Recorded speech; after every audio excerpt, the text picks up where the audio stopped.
अकारण करुणावरुणालय भक्तवांछा कल्पतरु अनंत कृपा सिंधु अखिल कोटि ब्रह्मांड नायक रुक्मिणी प्राण संजीवन भगवान श्री पंढरीनाथ विश्वमौली श्री ज्ञानोबाराया जगद्गुरु श्री तुकोबाराया आदि करून सर्व साधू संतांच्या कृपाशीर्वादाने पुण्य सलिला भगवती तेरणा मातीच्या पवित्र तीरावरती भक्ती देवी भगवती माकनाई मातेच्या चरण सानिध्यामध्ये तुम्हा सर्व भाविक सज्जन श्रोते मायबापांच्या उपस्थितीमध्ये प्रतिवर्षाप्रमाणे याही वर्षी संपन्न होत असलेल्या सद्गुरु श्री वैकुंठवासी परमश्रद्धेय प्रातस्मरणीय मारुती बाबा यांच्या 28व्या पुण्यस्मरणाच्या निमित्ताने सुरू असलेल्या या अखंड हरिनाम सप्ताह सोहळ्यातील श्रीमद भागवत कथेच्या 7व्या दिवसाच्या प्रारंभी पुनश्च एकदा व्यासपीठावरून तुम्हा सर्व श्रोते सज्जनांना रामकृष्ण हरी.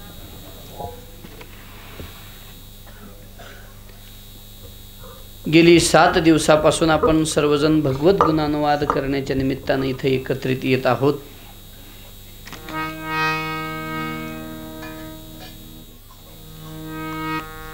भगवंताच्या पवित्र लीलांचं चरित्राचं चिंतन करत करत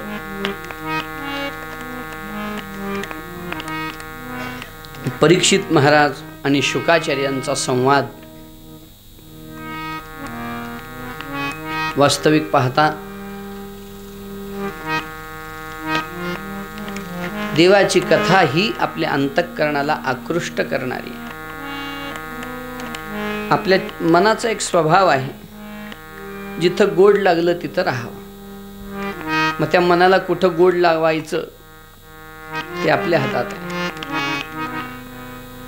ज्ञानोबा म्हणतात, मनोनी अनुभव सुखची कौतुके दावित जाई जय यया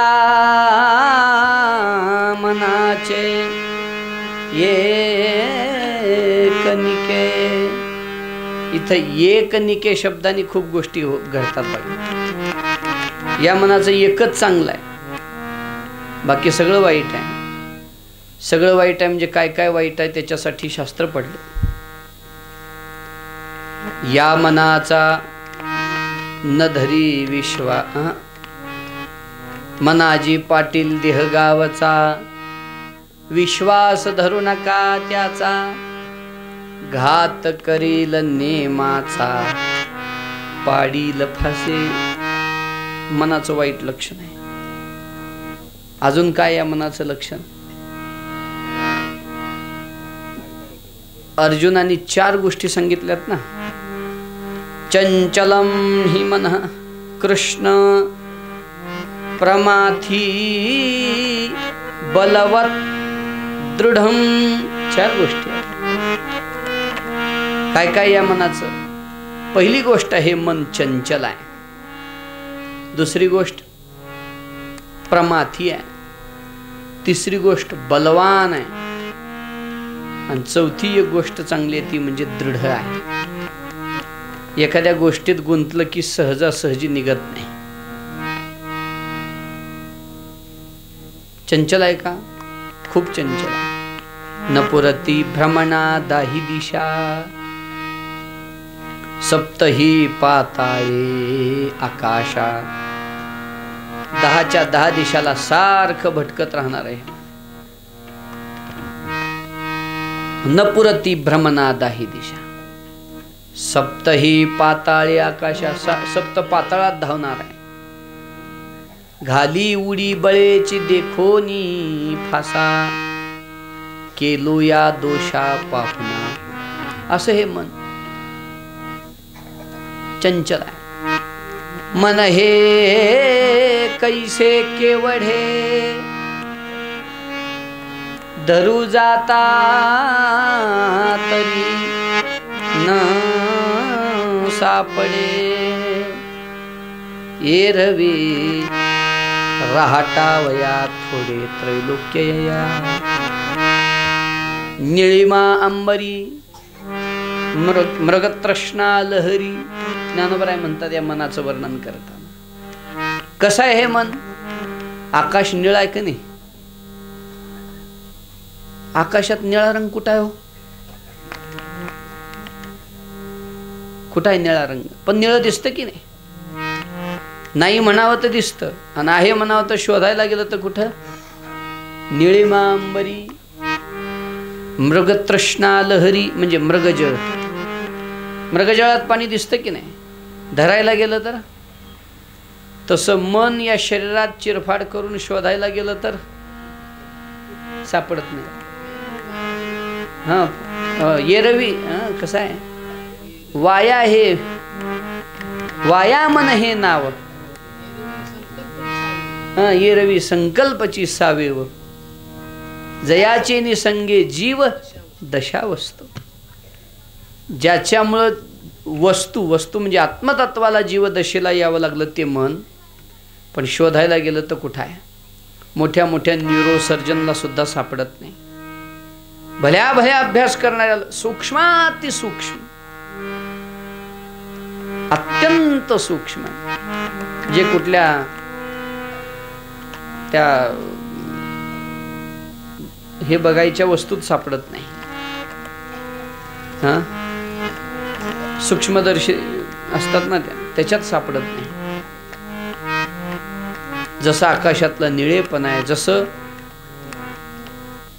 मृगजळातलं पाणी आहे, तसं हे मन आहे. बरं असं आहे की याच्याशिवाय काय होत बी नाही.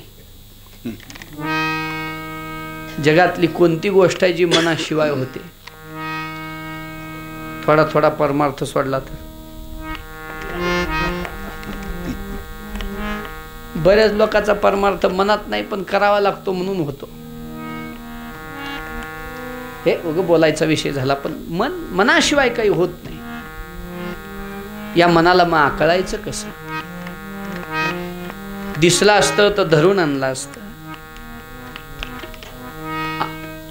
फील आला असता त्या मनाचा, अनुभवता आला असतं तर कसं तरी त्याला डायव्हर्ट करता आलं असतं.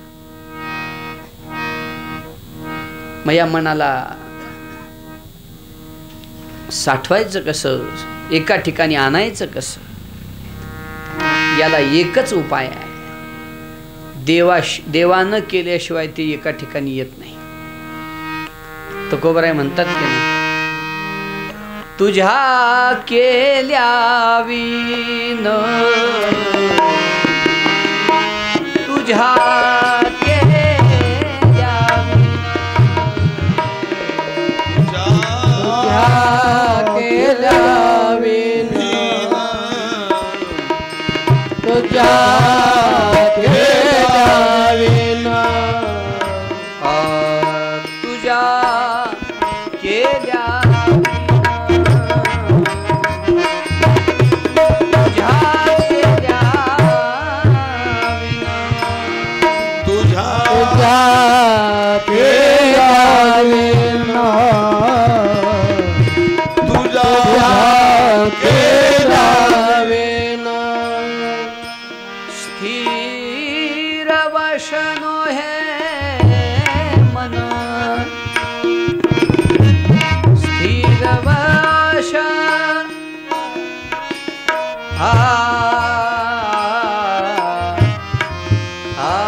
सापडत नाही. मग त्याला आकळायचं कसं? एकच पर्याय, तुझ्या केल्या विण स्थिर व शनो हे मन. देवानी कृपा करावी तेव्हाचे मन स्थिर होईल एवढी गोष्ट. मनाला स्थिर करण्याचा हा एकमेव प्रकार. मग देव कृपा कधी करील? असं जर प्रवास करायचा झाला, देवाची कृपा कधी होईल? आपलं मन स्थिर करण्यासाठी भगवान आपल्यावर कृपा केव्हा करतील? त्याचं उत्तर आहे, त्याची कथा ऐकत आहे. स्वतः देव म्हणतात, तेषां सततयुक्तानां भजतां प्रीतिपूर्वकं दधामि बुद्धियोगं तं येन मामुपयान्ति ते. दधामि बुद्धियोगम, मी त्यांना ज्ञान देतो. आता त्या बुद्धियोगाचा अर्थ ज्ञानोबरांनी जो केलाय तो प्रेमयोगच केलाय. म्हणजे ज्ञानोबरांनी बुद्धियोगाचा विस्तार करताना प्रेमयोग असा विस्तार केलेला.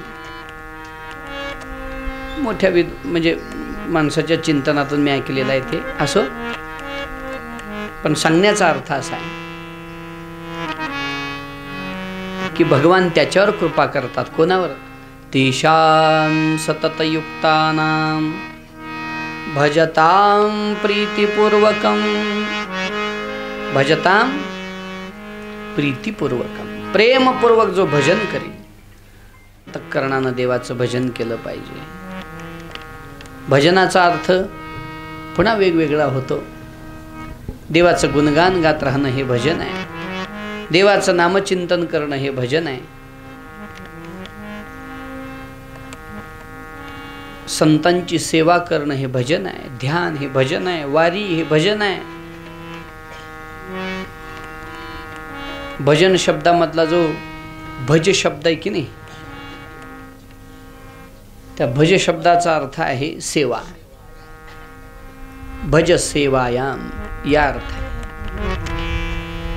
भज सेवायाम, देवाची सेवा हे भजन आहे. मग ती येन केन प्रकारेण कशी देवाची सेवा घडेल ते देवाचं भजन. कधी संताच्या सेवेच्या निमित्तानं देवाची सेवा होईल, कधी गायीच्या सेवेच्या निमित्तानं संत देवाची सेवा होईल, कधी सती आणि सत्पुरुष.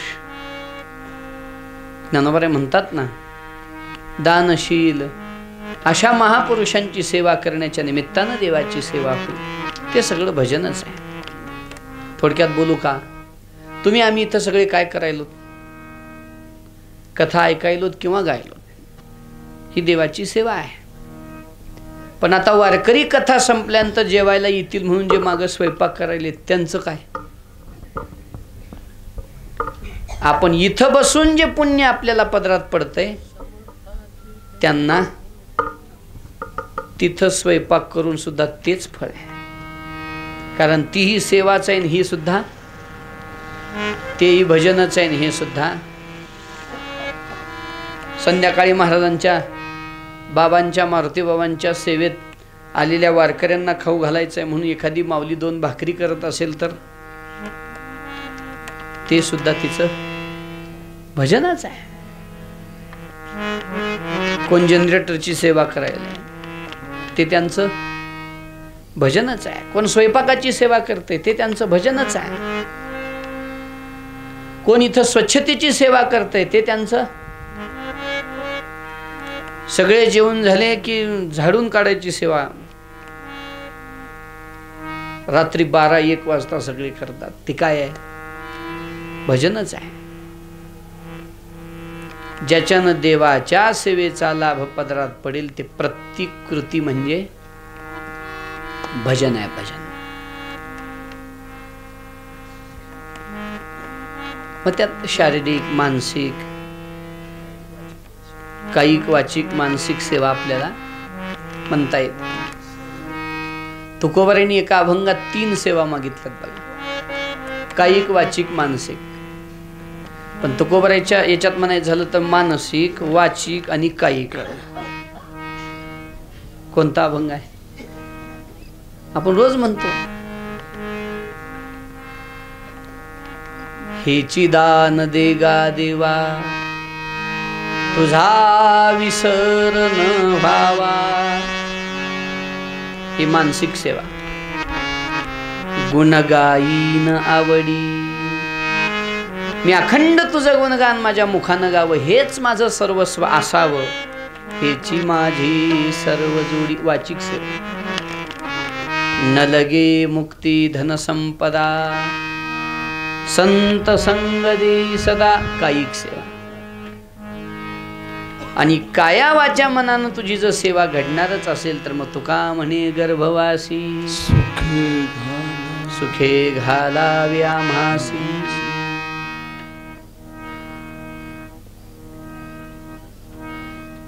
या अभंगावर खूप वेळा सेवा केली. एक दिवशी कीर्तनावून येत होतो. पूर्वी असं एवढं म्हणजे हे व्हायचं नाही, फक्त तुझा विसर न व्हावा ही मुख्य मागणी आहे.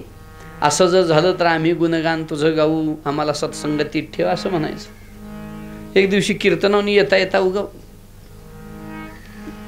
मला असं म्हणजे माझंच ऐकाय सवय जरा जास्त आहे. माझंच म्हणजे मनाचं नव्हा,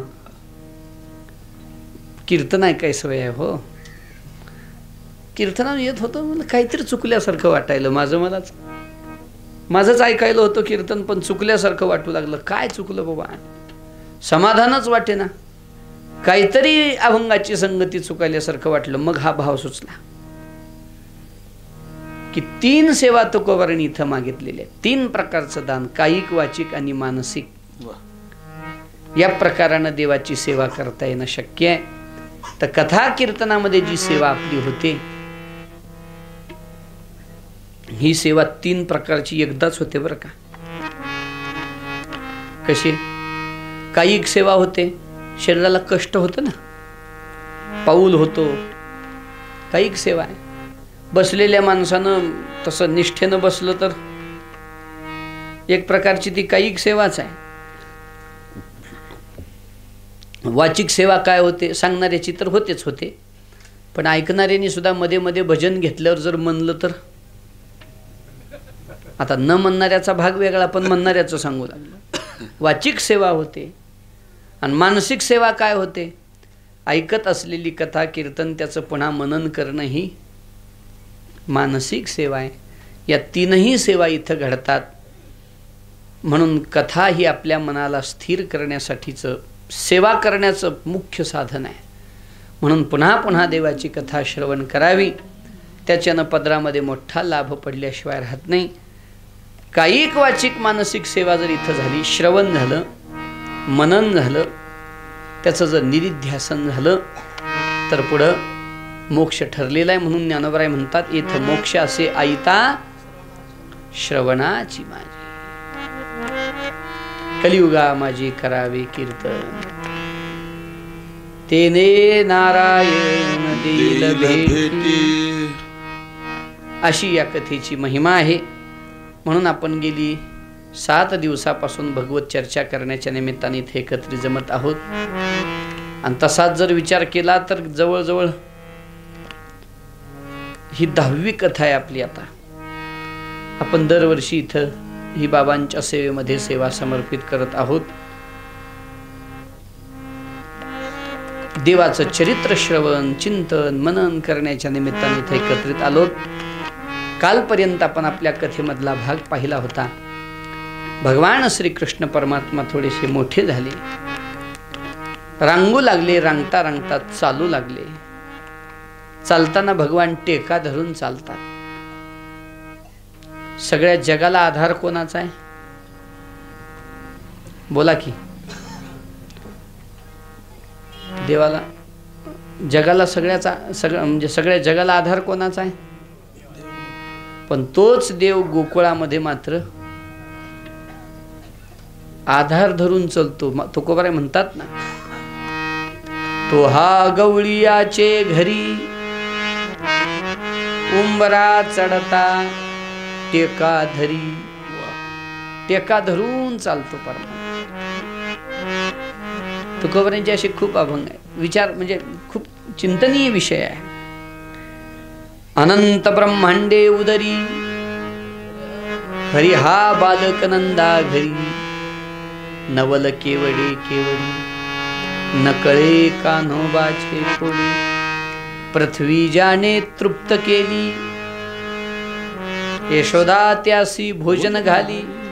तृप्त देवाला भोजन घालणं हे तर वेडेपण आहे. देवानी सुद्धा म्हटलेलं आहे अवजानंती माम मूढा मानुषिंतनुमाश्रितम अवजानंती माम मूढा. त्याच्यावर बोलताना ज्ञानोबा म्हणतात मज अनाम्या नाम ठेविती. पुढं अरूपा रूप दाविती.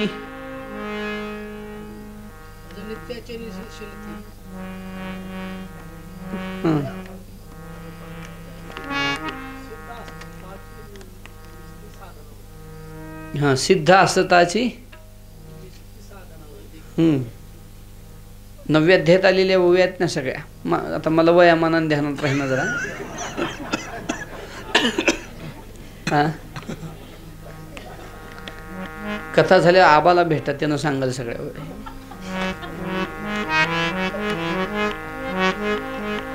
आणि त्याला जर नाही जमलं तर त्याचा गुरु आहे जवळ त्याच्या.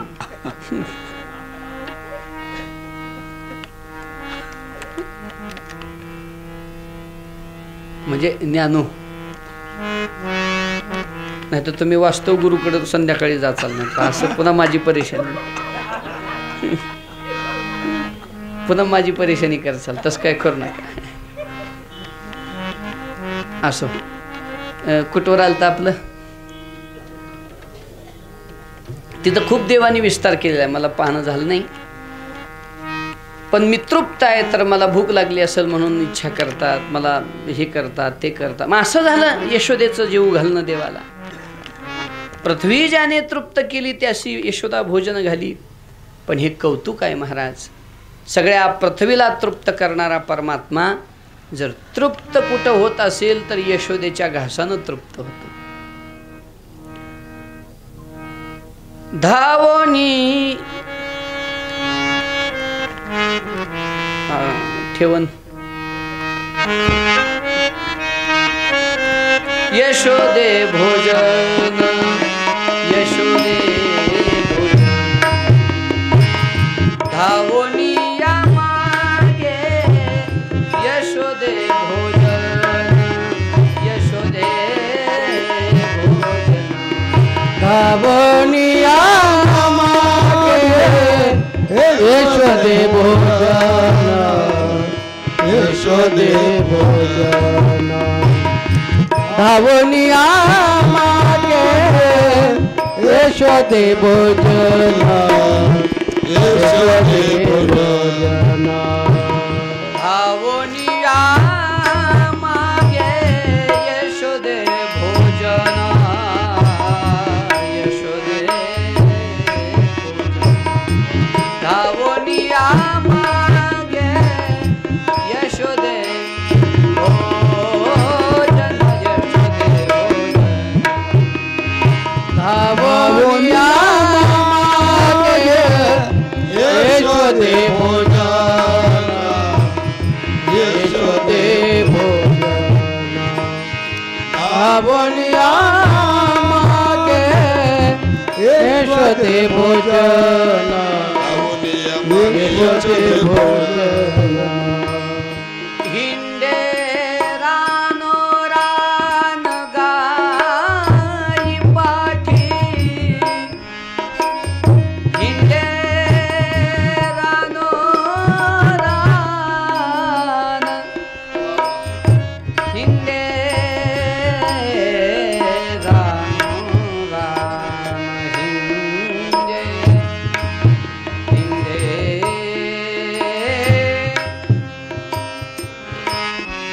हा हा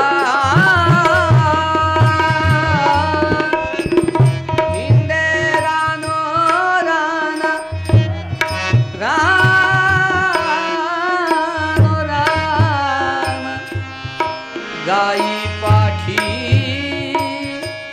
गाई पाठी हिंडेरानो रान गाई पासी हिंडेरानो रान गाई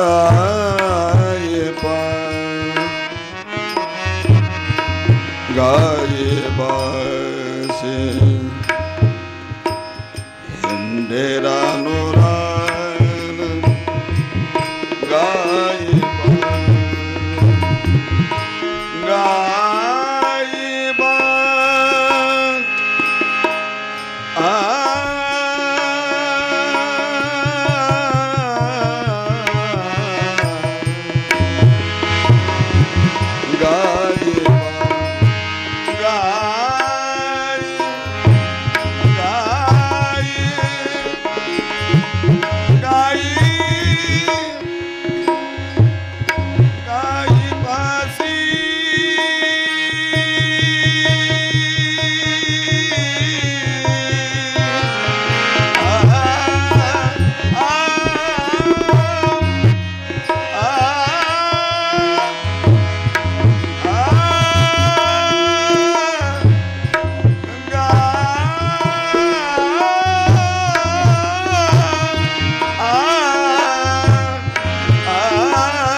इंद्रानो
रान गाय पाठी हिंडेरानो रान गाई पाठी हिंडेरानो रान गाई पाठी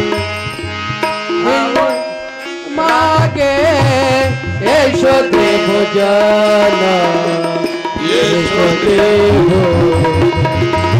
भावनिया मागे यशोदे भोजन यशोदे भोजन भावनिया मागे यशोदे भोजन यशोदे भोजन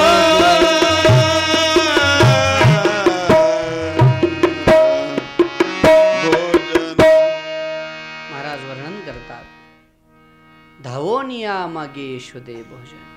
हे नवल नाही तर काय, समग्र जगाला तृप्त करणारा परमात्मा यशोदा मातेच्या माग धावतो, मागतो, यशोदे घराकडे चाल, मला जीव घाल. भाऊ म्हणतात बघा, हे गौरव म्हणताव का?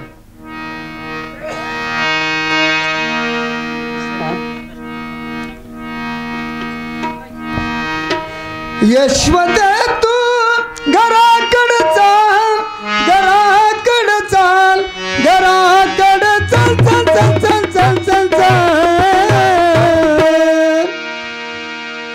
आई ग मला लवकर जेवूगा आई ग मला लवकर जेवूगा आई ग मला लवकर जेवूगा आई ग मला आई ग मला लवकर जेवूगाल आई ग मला लवकर जेवूगाल यशवंत तू घराकडे चल घराकडे चल घराकडे चल चल चल चल चल चल चल चल आई ग मला लवकर जेवूगा आई ग मला लवकर जेवूगाल आई ग मला लवकर जेवूगाल आई ग मला लवकर जेवूगाल साध्या गव्हाची पोळी लाटी मला करून दे गे मोठी अडवित नाही मी गुणासाठी यशवंत तू घराकडे चल घराकडे चल घराकडे चल चल चल चल चल आई ग मला लवकर जेवूगा आई ग मला लवकर जेवूगाल आई ग मला लवकर जेवूगाल साध्या गव्हाची भाकर करी वर्धय कांद्याची कोशिंबीर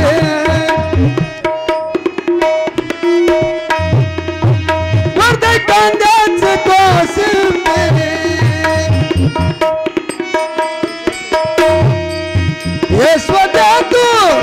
यशवंत तू घराकडे चल घराकडे चल घराकडे चल चल चल चल चल चल चल आई ग मला लवकर जेवूगा आई ग मला लवकर जेवूगाल आई ग मला लवकर जेवूगाल आई ग मला लवकर जेवूगाल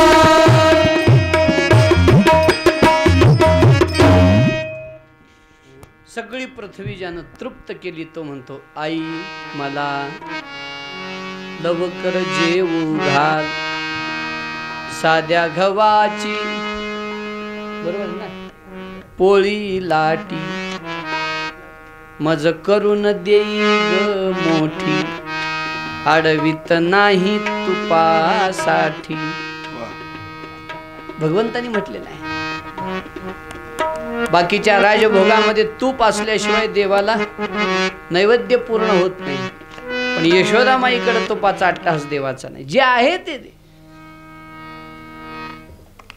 साध्या गव्हाची पुढे कसं आहे पोळी करी वर कांद्याची कोशिंबिरी खूप वर्णन केलेलं आहे महाराजांनी वांग्याचं भरीत कर कांद्याची चटणी कर जे जे चलत नाही ते ते कर म्हणलेलं आहे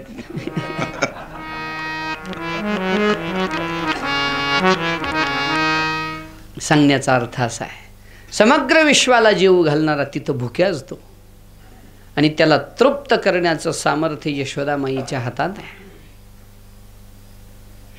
एक हरिद्वार क्षेत्रामध्ये बिंदुजी महाराज होऊन गेले त्या महाराजांनी तर असं म्हटलेलं आहे समग्र ब्रह्मांडाचा पोशिंदा परमात्मा पण यशोदामाईच्या हातचं गोळाभर लोणी मिळालं की तृप्त होतो उड्या मारतो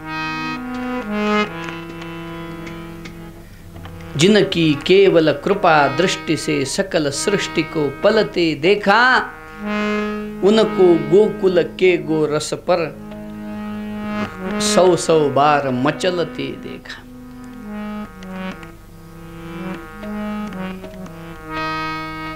हा तर गोकुळातला प्रेम भावाचा प्रभाव आहे त्या प्रेमासाठी तर तो त्या गोकुळात आलेला आहे आणि अशा पद्धतीनं भगवान वेगवेगळ्या पद्धतीनं गोकुळात लीला करतात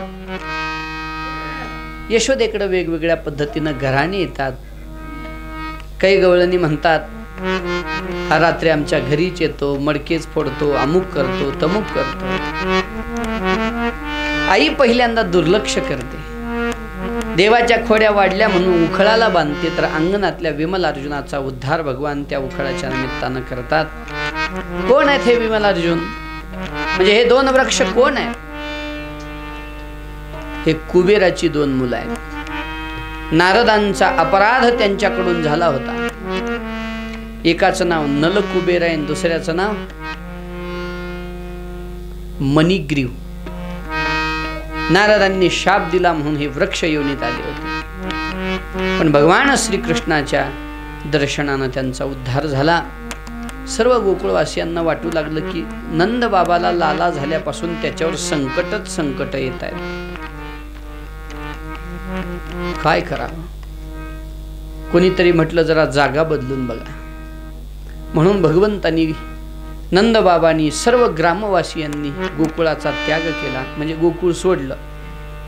हे सगळे लोक वृंदावनामध्ये एक नंदगाव म्हणून अशी टेकडी, त्या ठिकाणी गावाची वस्ती केली. कुठं आहे म्हणून आता तुम्ही मथुरेला गेला तर नंदगाव एकीकडे आहे आणि गोकुळ एकीकडे आहे. असं कशामुळे आहे? कारण भगवंतावर संकट येतात म्हणून हे सगळे लोक तिकडे गेले. ते ठिकाण म्हणजे वृषभांजीच्या क्षेत्रात येणार होतं. वृषभांजीला विनंती करून त्यांच्याकडून काही जागा घेतली. त्या ठिकाणी नंदगावाची स्थापना झाली आणि सर्व लोक त्या नंदगावामध्ये राहू लागले. नंदगावात राहत असताना भगवंताच्या खोड्या काही थांबल्या नाही. तिथूनच बरसाण्याचा संबंध येतो, म्हणजे राधा मैयाचा संबंध येतो. देवाच्या खोड्या सुरू राहिल्या. भगवान लीला करतात, वेगवेगळ्या पद्धतीनं गवळणी गराणी सांगतात. सर्वांना देवाच्या बालपणातल्या खोड्या ज्ञात आहेत. सर्व गोपाळांना एकत्रित जमवायचं. एक दिवस भगवंतांनी सर्व गोपाळांना सांगितलं, चला रे आज आपल्याला खोडी करायची, दही दूध खायला जायचं. सगळे गोपाळ म्हणले, मग देवा दही दूध खायला जायचं म्हणल्यावर काही तर गबाळ घेऊन जावं लागेल की सोबत. बेसावध राहून कसं जमतंय? ज्ञानोबरायांनी पण वर्णन केलेलं आहे ना, शिकारीला निघालेला पारधी काय काय घेऊन निघतो. फास वागूर अमुक तमुक ज्ञानोबराय सांगतात तसं काय काय घेऊन जावं लागेल आपल्याला. देवानी सांगितलं, घ्या रे सामग्री चोखट, खडे काट्या काठे नीट. देवानी सांगितलं, चला मोठमोठे जरा बऱ्यापैकी खडे घ्या. खडे बर का, दगड नाही. खडा आणि दगडात काय फरक? खडा म्हणजे उगा आपली खेळायची गोटी वगैरे असते त्या मापातला खडा. खडे घ्या. एकाने विचारलं, कशासाठी? म्हणले, अरे शिंके वर उंच लावलेले असतात, कोणतं भरलेलं आहे कोणतं रिकामा, ही खडा मारायचं बघायचं. खडा मडक्याला लागला आणि खन म्हणून वाजलं की ओळखायचं रिकाम आहे, द्या सोडून. आणि धब म्हणून वाजलं की ओळखायचं. आणि मग आपल्या हातात असलेल्या ज्या लांब लांब काठ्या आहेत त्या काठ्यानं ते मडके फोडायचे. एकाने विचारलं, काटे कशाला सांगितले देवा तुम्ही? काटे म्हणजे कोणते कळलं की? सराटे. सराटे गोखरू सराटे, त्याला 3 काटे असतात. कसं बी पडलं तर एक काटावरच राहते. म्हणजे ते कशासाठी देवा? समजा म्हणले आपण दही दूध खाण्यामध्ये मग्न झालं आणि आपल्याला पकडायला हळूच एखादी गवळण जर आली, पटकन तिच्या पायात काटे टाकायचे ना आपण पळायचं. म्हणजे आपल्याला मोडणार नाहीत का? आता आपणच टाकणार म्हणजे चप्पल घालूनच जायचं आपण. एकाने विचारलं, म्हणजे देवा आपलं ठीक आहे, गवळणच चप्पल घालून आली तर? देव म्हणले, आरती काय कलियुगातली गवळण आहे का घरात चपला घालायला? गोपाळ म्हणले, तसं नाही देवा, पण सेफ्टी ते म्हणतात ना, थोडं हे राहावं म्हणून जर तिनं ते चप्पल घालून आली तर? देवाने सांगितलं, मग एक काम करा, माती घ्या. माती. माती कशी घ्या? आपल्या भाषेत फपुटा घ्या. असं वस्त्रातून गाळून गाळून गाळून माती घ्या, मऊ मऊ. आणि कशासाठी? म्हणले, जर गवळण चप्पल घालून आली तर पटकन तिच्या डोळ्यात माती टाकायचं ना आपण पळ काढायचा.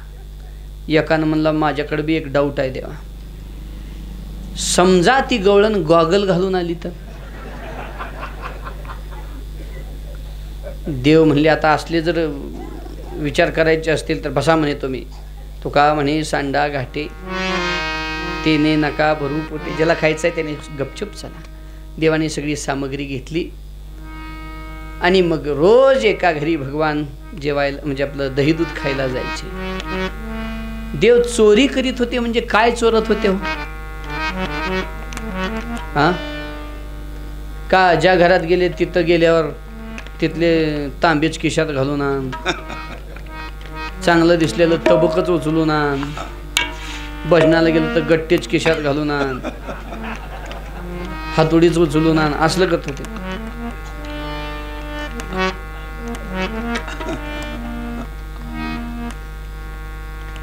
काय काय भजन करी भजनाला गेली टाळ खिशात घालून आणते.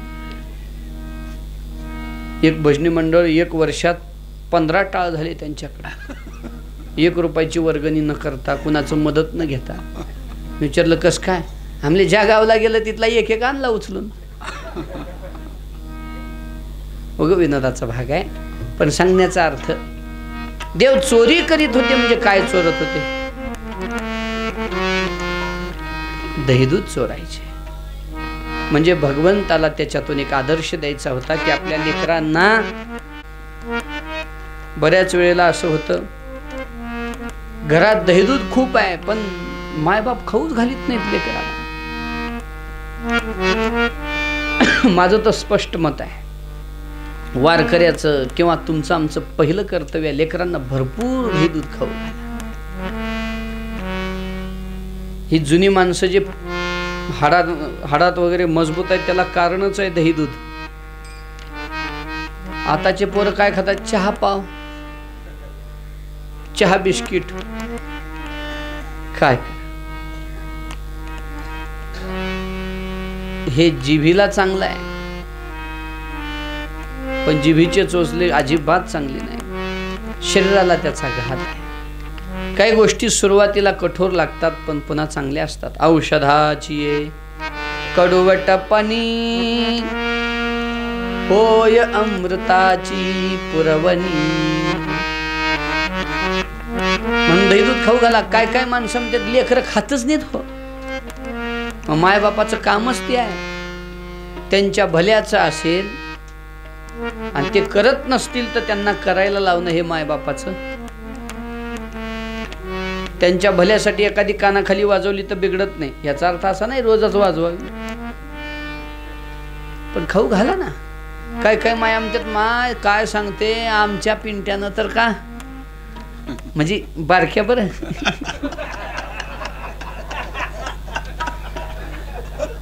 दुधाला अजून हात लावल नाही बघा असं म्हणणे. उलट अहो तुम्ही तिकडे बघू नका, मी बघणारच नाही आता.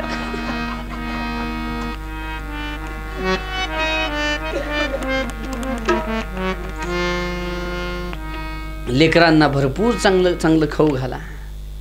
हे पावन हे ते असलं खाऊ घालण्यापेक्षा भाजी भाकरी खाऊ घाला. दूध नसेल घरात तर, पण हे खाऊ घाला. सध्या लोकांचं असं झालेलं आहे की चहा पाव, चहा बिस्किट, सकाळचा नाश्ताच आहे. अहो भारतीय भौगोलिक दृष्टीनं सकाळचं जेवण असं तैट झालं पाहिजे उगा. तैट कळलं नाही तर आईट झालं पाहिजे उगा.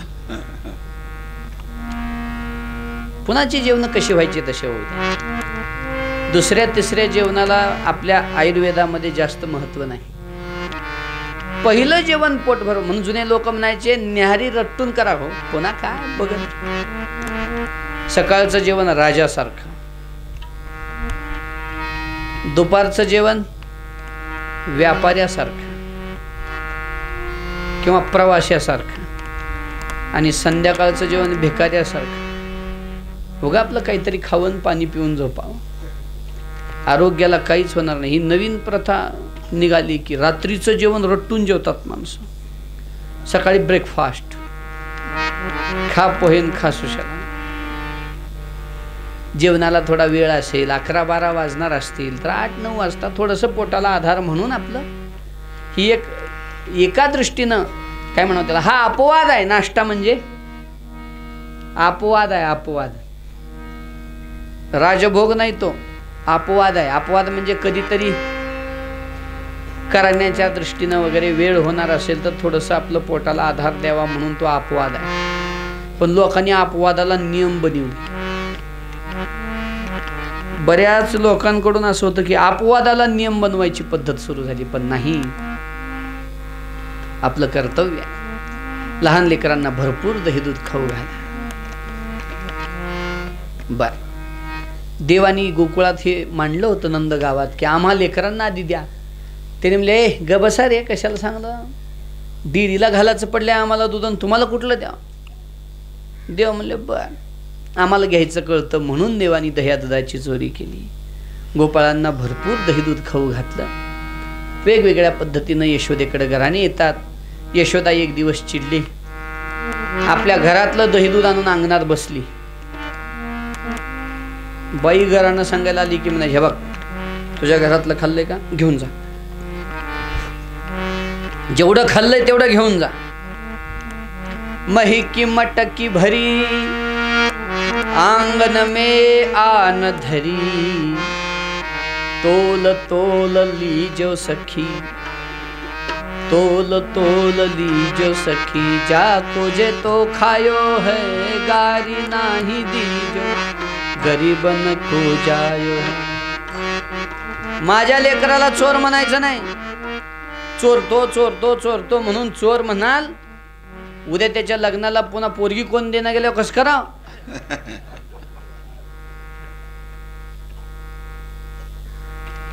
खूप सूरदासांची भजनं या बाबतीत गोड आहे. सूरदासींचं हे भजन आहे, गारी नाही दीजो सखी, गरीबन को जायो है, कृष्ण जैसा पूत मैंने, कृष्ण जैसा पूत मैंने बहु पुण्य पायो है, गारी नाही दीजो सखी, गरीबन को जायो है. माझ्या कृष्णाला चोर म्हण नका, असं बालक माझ्या पदरी पडायला कितीतरी मी पुण्य कमावलेलं. गवळणी म्हणले, अगं यशोदे तुला चुकीचं वाटलं, आम्ही घरानं सांगतो म्हणजे आमच्या घरातलं संपू लागलं म्हणून नाही, उलट त्यानं खाल्ल्यावर तर आम्हाला आनंद वाटतो. यापेक्षा पुढचं, दुनी होती त्याचा मानिती संतोष. तुकोबाराय म्हणतात, देवाने आज चोरी केली की उद्या दुपटं डबल व्हायचं, पण त्याला चोरीची सवय लागू नये म्हणून आम्ही म्हणतो. यशोदेनं सांगितलं, काय घरानं सांगायचं नाही, पकडून दाखवलं तर मी खरं मानीन. पण वेगवेगळ्या पद्धतीनं यशोदेकडे घराने येतात. आता विस्तारानं पाहत बसण्यापेक्षा थोडक्यात पाहायचं झालं तर एकनाथ महाराजांनी एका गवळणीत त्याचं वर्णन केलेलं आहे. आता बहुती गवळण म्हणतील, आपण एक एक चरणाचा अर्थ करीत करीत गवळण पूर्ण करू. यशोदे ग बाळ तू जाताना, यशोदे ग बाळ तू जाताना, यशोदे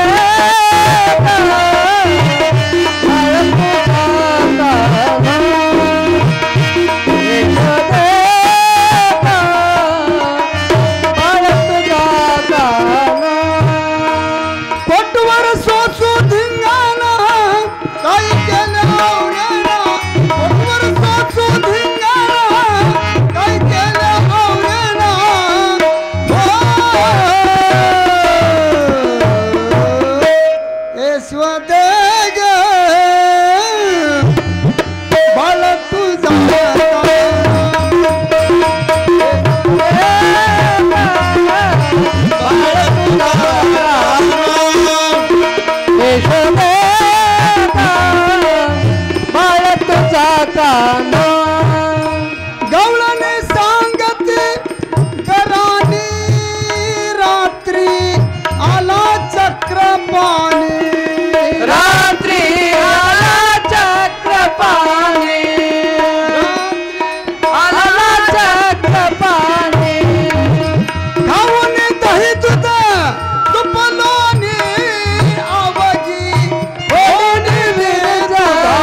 राणी रात्री आला चक्रपाणी खाऊनी दही दूध तुपलोनी अवघी फोडली दुधानी.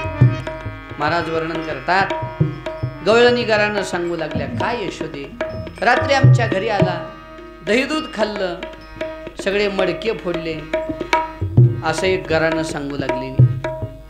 पहिलीच घरानं होतं न होतं तोपर्यंत दुसरी घरानं घेऊन आली आणि सांगितली यशोदे दुसरी गवळण आली धावत याने ग बाय काय केली मात याने ग बाई काय केली मात याने ग बाई काय केली मात. गळामध्ये हात घालीत मुखासे मुख चुंबन देत मुखासी मुख चुंबन देत मुखासी मुख चुंबन देत. बाया कुणा शावरीना कोटवर सोसू धिंगाणा बाया कुणा शावरीना कोटवर सोसू धिंगाणा.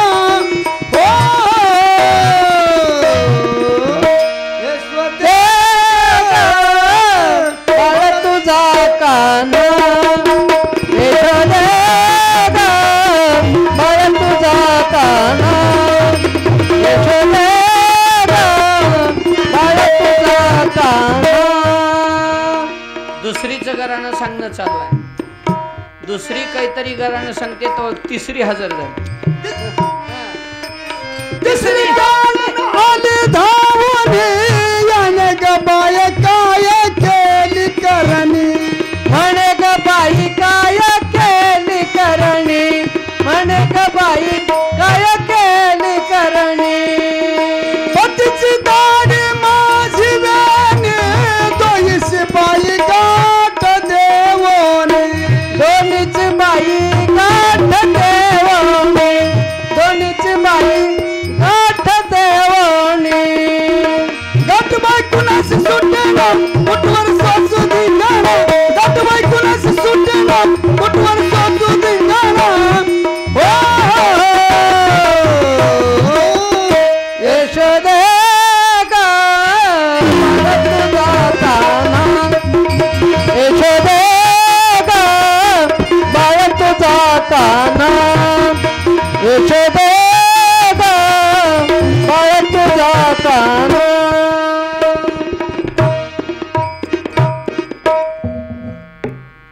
तिसरी गवळण आली धावोनी आणि बाई काय केली करणी.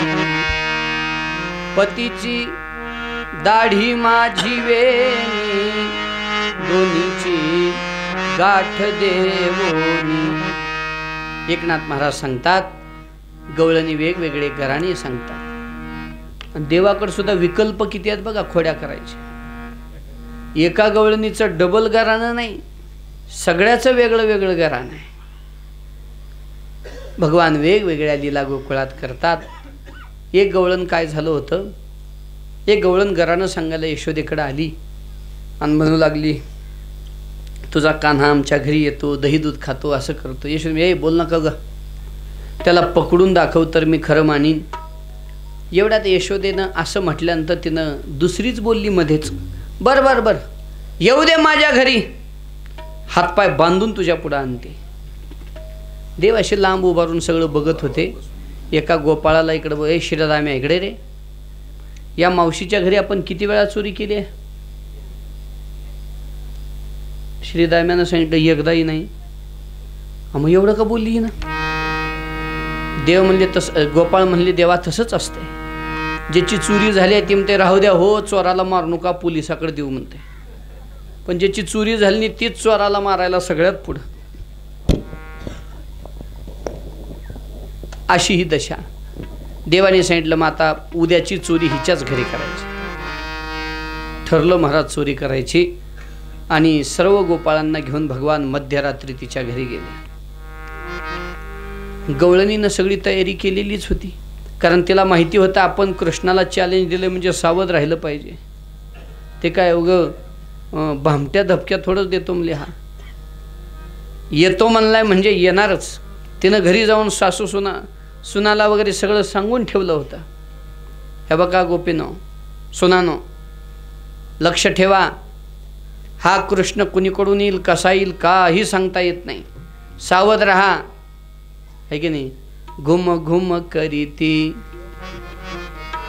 घुम घुम घुम करीती, घुम घुम करीती डेरे घुमती,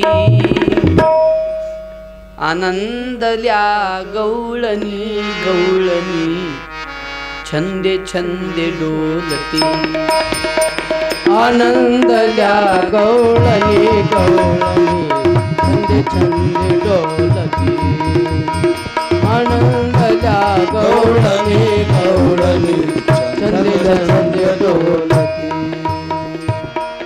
कोणी म्हणती हे साजनी तुम्ही लपवा गेलोने, एक म्हणते साजने तुम्ही लपवा गेलोने, कोणी कडूनी हागे बाई येईल चक्रपाणी, हास खांदुनी तुम्ही आता लपवा दोधाने, आनंदल्या गवळणी गवळणी, छंदे छंदे डोलती, आनंदला गवळणी गवळणी, छंद छंद करती. हे आनंदल्या गवळणी गवळणी, छंद छंद डोलती, आनंदला गवळणी गवळणी, छंद छंद डोलती. तिनं सांगून ठेवलं होतं की कोणी कडोनी हागे सखिये येईल चक्रपाणी. काही सांगता येत नाही हा बाबा कुणीकडून येईल कसा येईल आणि कशा पद्धतीनं दह्या दुधाची चोरी करील. सावध राहा बरं. सगळी तयारी तिनं केलेली होती. पण हा भगवान आहे महाराज. भगवान श्रीकृष्ण परमात्म्याने सर्व गोपाळांना सांगितलं चला रे गोपाळांनो. जाऊन पाहतात सगळे दरवाजे पॅक बंद आहेत, खिडक्या बंद आहेत. देवाच्या लक्षात आलं की आता आपल्या शक्तीचा प्रयोग केल्याशिवाय आत प्रवेश घडणार नाही. सर्व गोपाळांना सांगितलं झाका डोळे. डोळे झाकले आणि डोळे झाकान नारायणाचं स्मरण करा, तो आपल्याला या याच्यातून मार्ग दाखवेल. सगळ्यांनी देवाचं स्मरण केलं आणि सगळे गोपाळ डोळे उघडतात तर घरात दही दूध पोटभर सगळ्यांनी खाल्लं. देवाने सांगितलं चला तेवढ्यात पेंड्या मला देवा, ह्या गवळणीनं तुम्हाला बांधून घालती म्हणली होती, बदला घ्या बदला. देव म्हणले हरकत नाही. आणि देवाने असा बदला घ्यायचं ठरवलं आणि गवळ्याच्या दाढीची गवळणीच्या वेणीची अशी जोरात गाठ मारली आणि पुन्हा सर्व गोपाळांना डोळे झाकायला सांगितलं. डोळे झाकले. सगळे गोपाळ बाहेर. सगळे जिकडं तिकडं झाले. देवाने मिटिंग घेतली आणि सांगितले बघा सूर्योदय झाला की ती गाठ सुटणार नाही.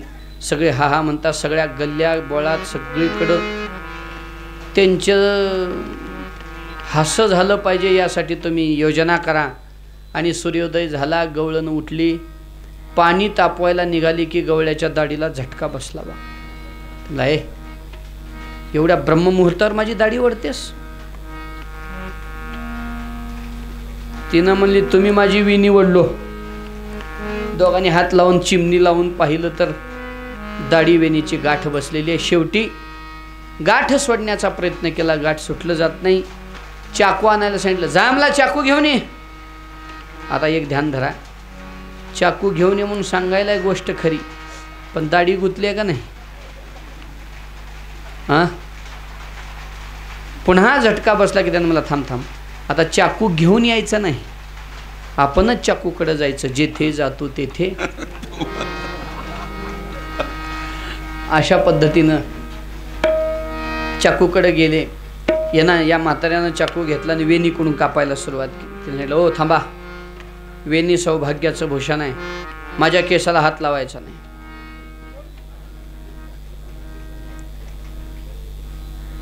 तिनं चाकू घेतली आणि ह्याच्यात दाढीकून कापायची. त्यानं म्हटलं थांब, माझी दाढी देवाला सोडलेली दाढी आहे.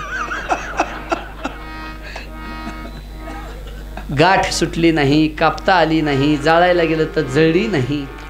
इकडं सूर्योदय झाला, दोघंही बाहेर येत नाहीत. काय रात्री अनुचित प्रकार घडला की काय म्हणून लोकांनी दरवाजा तोडून घरात प्रवेश केला. पाहतात तर काय, दोघाच्या दाढी विणीची गाठ आहे. एकेनं विचारलं, कोण मारला असेल ग गाठ? गवळण म्हणली, त्या विन हे नासी नव्हे दुसरी आईसी. त्याच्याशिवाय हे कोण करणार आहे? त्याच्याशिवाय म्हणजे कोणाशिवाय? म्हणती नंदाची पोरे आजी चोरी केली खरे. एक म्हणली मग त्याची गाठ आहे म्हणल्यावर त्याच्याशिवाय सुटत नाही. मग पर्याय काय? चला नंदवाड्यात. निघाले महाराज. आता गोपाळ तयारच बसलेले होते. ह्या दोघाचं पाऊल बाहेर पडलं की आक्रमण होणार. सगळे तयार बसलेले. हे दोघं बाहेर आल्याबरोबर ज्या वाटेनं हे दोघं निघाले त्या वाटेनं पुढं गोपाळ. बाहेर या, घरात बसलेले बाहेर या. गावात आलेलं सर्कस, कवानं पाहिलेलं सर्कस, बाहेर या. सगळ्या गावात या दोघांच्या दाढीविणीची गाठण हे सगळं निघालं महाराज. देवाच्या लक्षात आलं हे सर्कस नंदवाड्यावर गेलं तर आपलं काही खरं नाही. मध्येच भगवान कुठंतरी गाठ पडले. देवानी पाहिल्याबरोबर गाठ सुटली. पण गोपी मात्र टेन्शनमध्ये. आणि तिनं जाऊन यशोदेला घरानं सांगितलं. तिसरी आली धावोनी याने बाई काय केली करणी. पतीची दाढी माझी वेणी दोन्हीची गाठ देवोनी.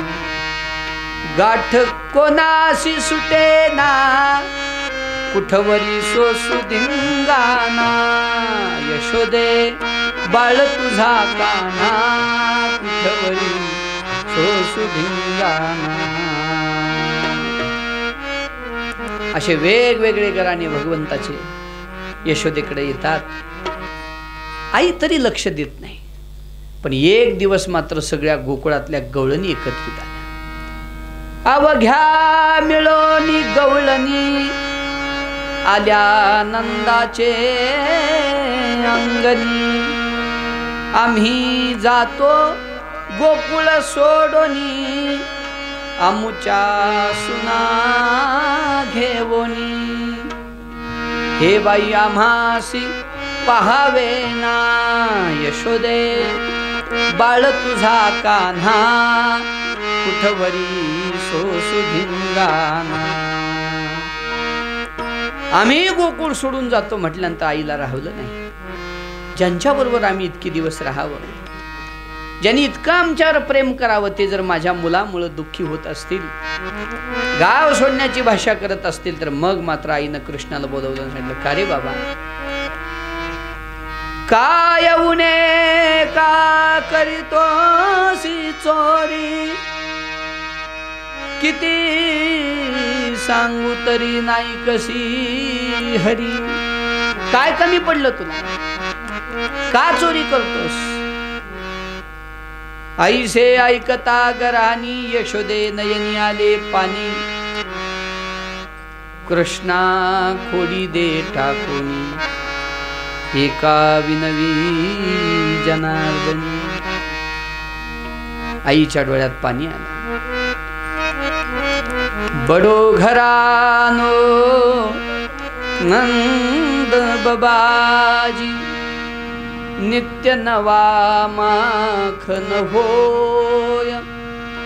चोरी काहे करत कन्हैया किती समजावू तू. किती समजवा. काच खोड्या करतोस, का चोरी करतोस, काय उन केलं होतं का मी तुला. आईच्या डोळ्यातलं पाणी पाहिलं. मग मात्र कान्हाला वाईट वाटलं. आईच्या डोळ्यातलं पाणी पाहून भगवंतांनी ठरवलं की आजपासून खोडी करायची नाही. कोणीतरी एक गवळण आली, सांगितलं, अगं लेकराला काय बोलतेस, गणपतीचं व्रत कर. गणपती पावणारा देव आहे. आणि म्हणून आईनं गणपतीचं 1 महिन्याचं व्रत केलं. देवालाही गणपतीचाही मान ठेवायचाच होता आणि आईचे अश्रू पाहिल्यामुळं देवाची इच्छा चोरी करण्याची राहून गेली. भगवंतानी 1 मास देवे खोडी नाही केली, 1 महिना खोडी केली नाही. चतुर्दशी आपलं चतुर्थी आली. आईनं 108 लाडू बनवले, 21 मोदक बनवले, गणपतीला नैवेद्य. घरात गणपतीची मूर्ती, त्याला नैवेद्य दाखवण्यासाठी सगळं साहित्य घेऊन आले.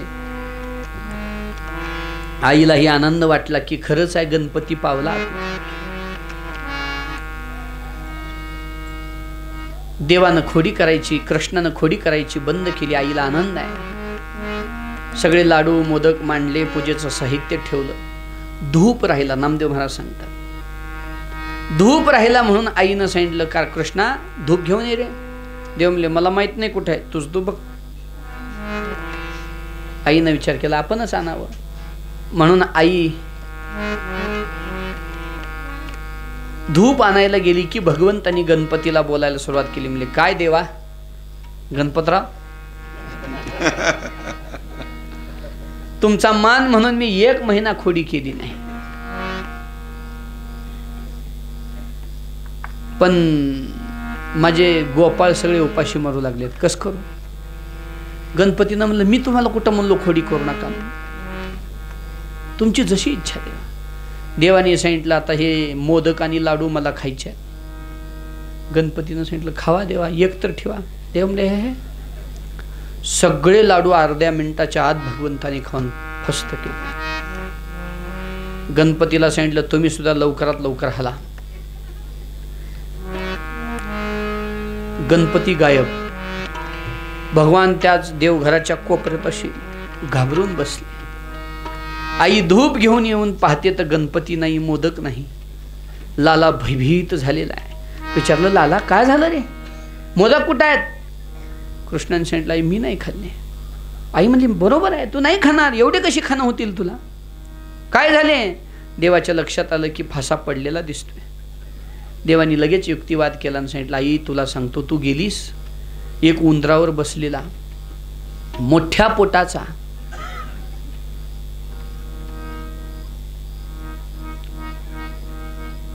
एक लांबक्या नाकाचा देव आला. गणपती म्हटलं नाही, तू जशी मूर्ती ठेवली होतीस काही तर तसला असंख्य उंदर, त्याच्यात एक मोठा उंदीर, त्याच्यावर तो बाबा बसलेला. आणि मग त्यानं सगळे मोदक खाल्ले. त्याचं ते भयंकर रूप पाहून माझ्या तोंडातून ब्र शब्द निघाला नाही. आईनं हात जोडले, म्हणजे पावला ग माय गणपती.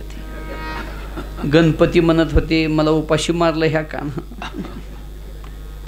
पण देवाच्या खोड्या बंद झाल्या, पण गोपाळांची उपासमार सुरू झाली. हे होणं स्वाभाविक आहे.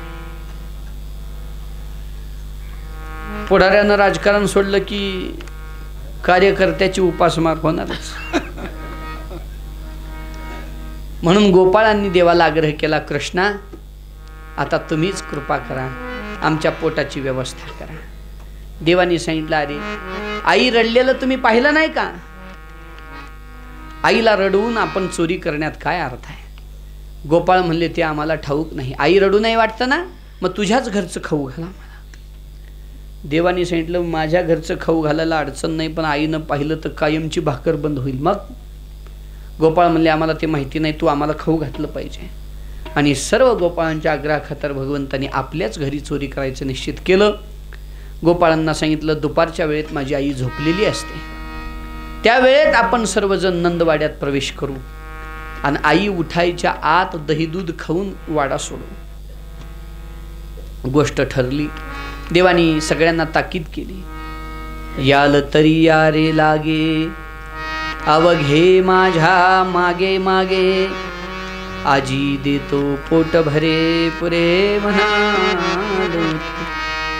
पण कसं या, हळू हळू चाला, पावलाचा आवाज होऊ देऊ नका. आईची झोप माझी खूप सावध आहे. कोणी कोणाशी न बोला, कोण कोणाला बोलू नका, गोंधळ करू नका. आणि जर असं केला तर तो का म्हणे सांडा घाट. तेने नका भरू पोटे. गोपाळांनी आज्ञा मान्य केली. दुपारच्या वेळेला आई झोपलेली असताना वाड्यात प्रवेश केला. श्रीराम्या आणि मधुमंगलला सांगितलं, आई ज्या खोलीत झोपली त्या दरवाजात उभा राहा. कशासाठी? आई जरा हालचाल केली की पळत यायचा, आम्हाला इशारा करायचा, सगळ्यांनी पळ काढायचा. ह्यांनी म्हणले आमच्या पोटाचं कसं? देवाने सांगितलं तुम्हाला स्पेशल व्यवस्था, तुमच्यासाठी एक मडकं आम्ही काढून ठेवू. आणि दही दूध खायला सुरुवात झाली. पण श्रीदाम्याला दम निघना. श्रीदाम्यानं मधुमंगलला सांगितलं, मधुमंगल ही असला गोंधळ करू लागल्यात, आई उठ, मी एक काम करतो, तळ हातावर गोळाभर लोणी घेऊन येतो, इथं खात उभारतो, तोपर्यंत तू इथं उभा राहा. मी आलो की पुन्हा तू जा, म्हणजे गार्डिंग बी होईल आणि खाणं बी होईल. मधुमंगलला मान्य झालं. श्रीराम्या गेला. एक गोळा लोणी हातावर घेतलं, चाखलं. ते खात खात महागारी येईपर्यंत हातावरचं संपलं. विचार केला अजून एक घेऊन यावं. तिकडंच गेला, अर्धा तास आला नाही. श्रीराम्यानं विचार केला, त्यानं गेला, तिकडंच गेला, आपलं बी खायचं राहून जाईल. तोही आला आणि खाण्यामध्ये इतके मग्न झाले. काय नंदबाबाच्या घरचं लोणी महाराज. ज्या मातेनं भगवान श्रीकृष्ण परमात्म्याला पोटभर खाऊ घालावं, तिच्या हातचं लोणी कसं असेल? ज्या गोमातेला भगवान श्रीकृष्णाने पाठवून हात फिरवावा, त्या गोमातेचं दूध, दही, लोणी कसं असेल? ती काय बोलायची चालायची गोष्ट आहे? कैवल्यम नवनीतहार मनाहारम भुवनाहारम. नंदबाबाच्या घरचं लोणी म्हणजे कैवल्यम. कैवल्य सुखापेक्षाही वरचढ. कैवल्याही चढावा करीत विषय सेवा, झाला भक्त भज्य कालोवा भक्तीच्या घरी. अमृतानुभव. कैवल्याही चढावा. मोक्ष सुखाला सुद्धा ऊन पण आणावं इतकं सुख त्या स्वादामध्ये. सगळेच तिकडं राहिले. पोट भरेपर्यंत गोपाळांनी देवाची इन्स्ट्रक्शन फॉलो केले. पण जेव्हा पोट भरलं तेव्हा पोराची कुजबूज सुरू झाली. आता पोरांची कुजबूज म्हणजे चांगली आवडभर ऐकू जाते. ह्यानं म्हणायचं कसलं भारी लागलं लय बे. त्यानं म्हणायचं होई र लयच भारी आहे. त्यानं म्हणायचं काय चव. लोक पोरांच्या ध्यानात राहिलं नाही, कोणी कोणाशी न बोला. कुजबूज सुरू झाली. त्या कुजबुजीचं हळूहळू हळूहळू रूपांतर बोभाटात झालं. बोभाटात झाले मग पोट केला गड्यांनी बोभाट. तुकोबाराय म्हणतात गोपाळांनी असा गोंधळ घातला. आईने डोळे उघडले, पाहते तर काय, सगळे गोपाळ दही दूध खातायत आणि सगळ्याचा मोहरक्या आपला कृष्ण आहे.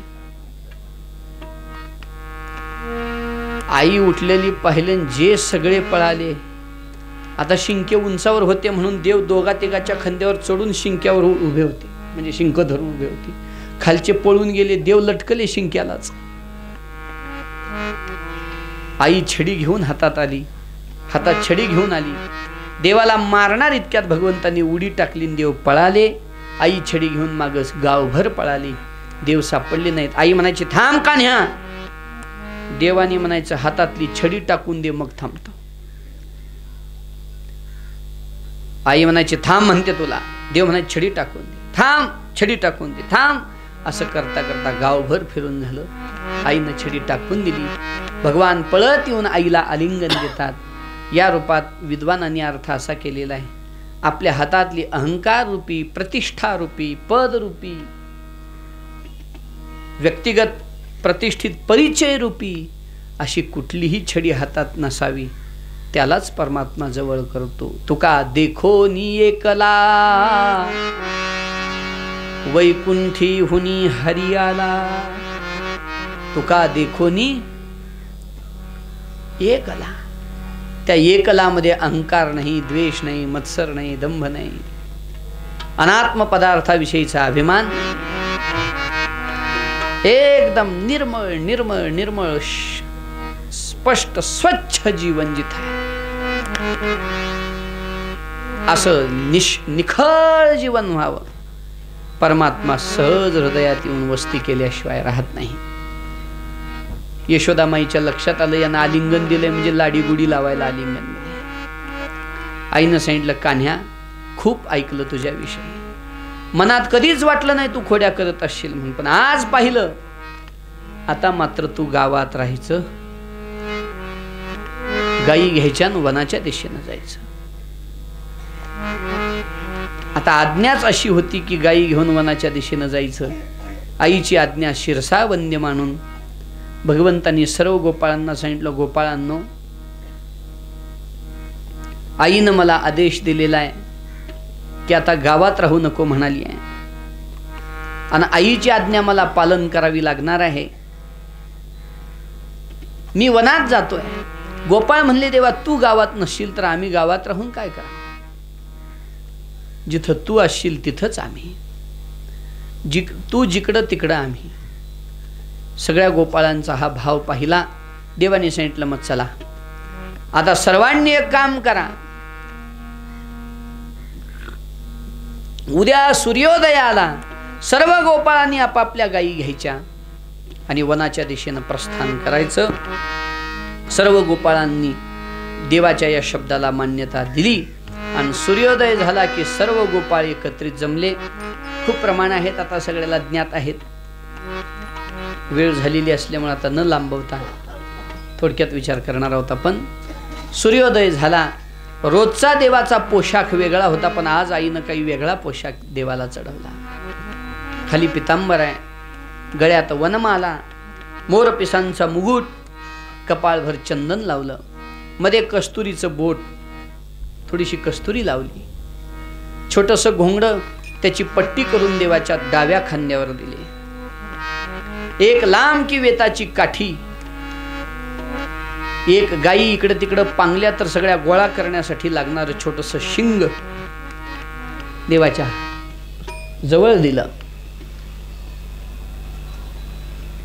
आणि ते पूर्वी दोन्हीकडे पिशवी असायची, त्याला काय म्हणायचे, हडपी केली. एका बाजूने भाकरी बांधल्या तर एका बाजूने एक छोटंसं शिक तयार केलं आणि त्याच्यामध्ये दह्याचं एक मडकं दिलं, ते खांद्याला लटकवलं. वेताची काठी, एका हातात शिंग, मोरपिसांचा मुकुट आणि भगवान जेव्हा गायी सोडू लागले, कोमल देवाचे चरण आहे. व्रजमंडलात असेपर्यंत भगवंतांनी चप्पल घातली नाही बरं का. म्हणून आजही वृंदावन भूमीमध्ये काही महात्मे चप्पल घालत नाही. का? भगवान श्रीकृष्ण परमात्म्याने या भूमीत चप्पल घातलेली नाही. मथुरेतून भगवंतांनी चप्पल घालायला सुरुवात केली, पण गोकुळात वृंदावनात होते तोपर्यंत चप्पल नाही. देवाचे हे चरण, हे वैशिष्ट्य आहे वृंदावनाचं, हे कुठंच भेटलं नाही. हा लाभ कुठंच नाही. एक वृंदावन आणि दुसरं पंढरपूर. नामदेवरायाच्या कीर्तनात भगवान बिना चप्पलचं नृत्य करायचे वाळवंटात. नामदेव कीर्तन करी पुढे देव नाचे पांडुरंग.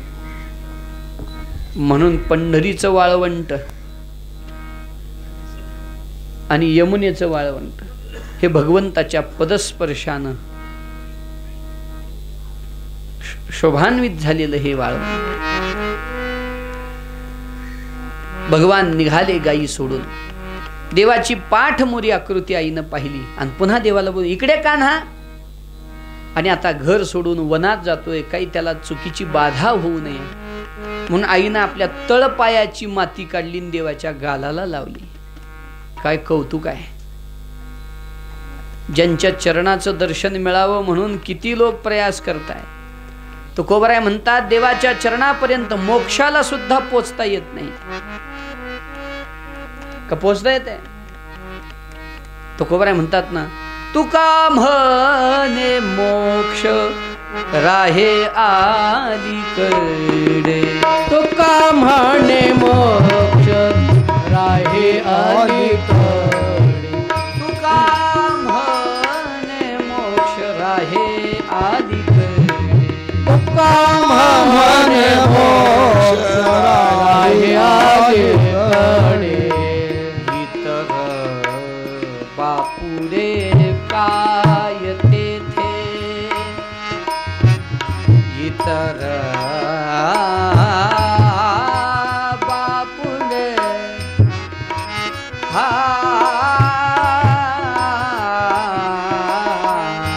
इतर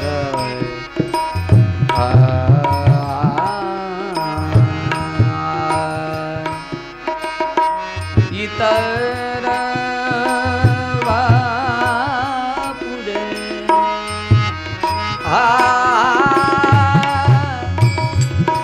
बापुरे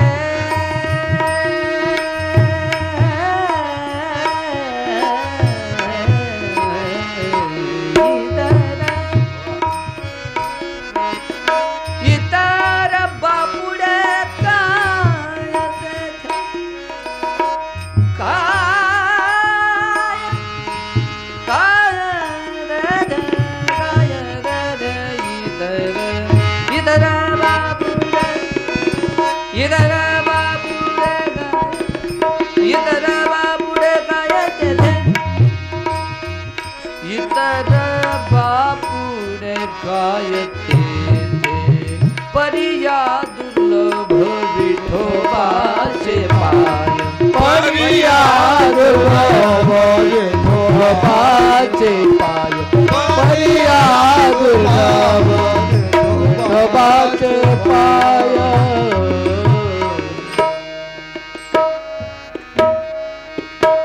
वर तुकोबारांनी जे वर्णन केलेलं आहे ते खूप वेगळं आहे. सोन्याचे पर्वत करविती पाषाण अवघे रानो रान कल्पतरू परिया दुर्लभ विठोबाचे पाय तेथे हे उपाय नसरती. ज्ञानप्रांतातलं सर्वश्रेष्ठ स्थान आहे मोक्ष. पण तो मोक्ष सुद्धा ज्याच्या चरणापर्यंत पोहोचू शकत नाही असे चरण वृंदावनाला प्राप्त झालेत आणि त्या देवाला यशोदामाई आपल्या चरणाची माती लावते. किती प्रेमाची ही उत्कट अवस्था आहे. भगवान वनाच्या दिशेने निघालेले पाहिले. बाकीच्या गोपाळांना बोलवलं, पोरांनो इकडे अरे बाबांनो, माझा लाला लहान आहे बरं, लांब जाऊ नका, जवळच राहा, जवळच खेळा, जाऊ नका दुरी, सांभाळा मुरारी प्राण माझा. दूर जाऊ नका, तहान लागली, भूक लागली, म्हणायचा नाही. वेळच्या वेळी त्याला पाणी पाजा, जीव घाला. हिंस्र पशुवनात राहतात, सांभाळ करा. थोडा भीतो बर का माझा लाला. देव मनोमन म्हणतात, आई भयकृत भयनाशनहा म्हणून भीष्माचार्यांनी ज्याचं वर्णन केलेलं आहे विष्णू सहस्त्रनामामध्ये. कसा आहे श्लोक? अमृत्यरण घेऊ चिंत्यो भयकृत भयनाशना. आता सुरुवात आठवायची नाही का? आठवते? बस आपल्याला लागायचं एवढंच आहे, भयकृत भयनाशना. भयाला या जगात निर्माण करणारा परमात्मा. मद्भयात वातिवातोयम सूर्यस्तपती, मद्भयात वर्षतींद्र धत्यग्निर्मृत्युश्चरती, मद्भयात कपिल गीतेमध्ये भगवान बोलतात. असा परमात्मा पण भील ही आईची भावना. सर्व गोपाळ सांगतात, आई काळजी करू नका, मी त्याला सांभाळून आणतो. आणि सर्व गायी गोपाळांना घेऊन भगवान वनाच्या दिशेने आले. वनात येऊन भगवंतांनी वेगवेगळ्या पद्धतीने लीला करायला सुरुवात केली. वनातही भगवंतावर काही संकट कमी कंसानं पाठवले नाही. अनेक असुर भगवंतांनी गायी राखता राखता मारले.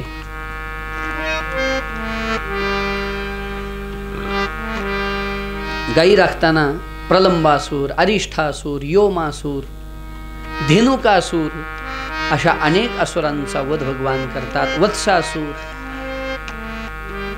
कालियाचा निग्रह करतात. कालियाच्या विषप्रभावानं यमुनेतल्या डोहामध्ये गायी वगैरे पाणी पिऊ शकत नव्हत्या. भगवंतांनी कालियाच्या मस्तकावर नृत्य करून कालियाचा निग्रह केला. त्याला एका विशेष स्थानात पाठवून दिला. भगवान अशी लीला वेगळ्या वेगळ्या पद्धतीनं करतात. एक दिवस गायी चारता चारता 2-3 डोंगर ओलांडून गेल्यानंतर एक वेगळाच पर्वत गुहा दिसायला लागते. भगवंताच्या लक्षात येतं की हे दुसरं तिसरं काही नाही, कोणीतरी कंसानं पाठवलेला असुर आहे. पण गोपाळ भगवंताच्या हाकेला साद न देता त्या गुहेत प्रवेश करतात. तो अघासुर होता. याआधी भगवंतांनी बकासुराचा वध केला, पुढे अघासुर अजगर भयानक विशाल शरीर, पर्वतासारखं शरीर गोळा करून ठेवलं, तोंड उघडून बसलेला, जणू ती एखादी गुहा आहे असं वाटत होतं. गोपाळांनी प्रवेश केला. भगवंत पळत मागून जातात आणि त्या अघासुराच्या मुखात प्रवेश करतात. अघासुरानं तोंड बंद केलं. गोपाळांची श्वासाची अडचण होऊ लागली. त्यावेळेला भगवंतांनी स्वतःची उंची वाढवली आणि अघासुराच्या मोक्षाची व्यवस्था केली, उद्धार केला. गिळिता अघासुर चिरोनी सांडिला.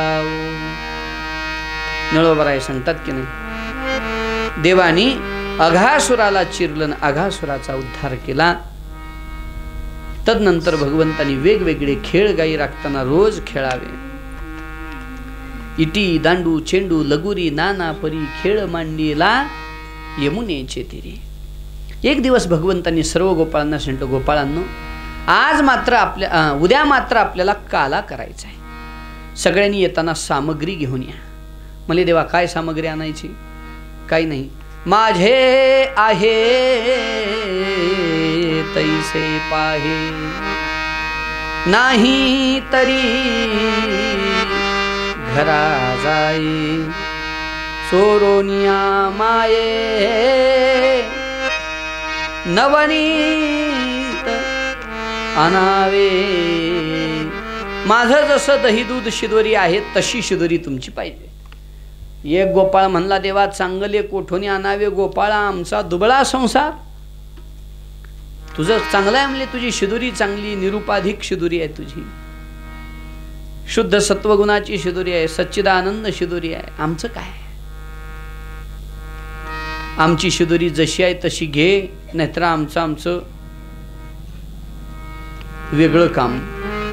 देवानी म्हणलं, तसं काही करू नका बाबांनो, जसा आहे तसा आणा, थोडा आणा पण चांगला आणा. इथे द्यावे तैसे घ्यावे, थोडे परी निरे व्हावे. थोडं द्या पण चांगलं द्या.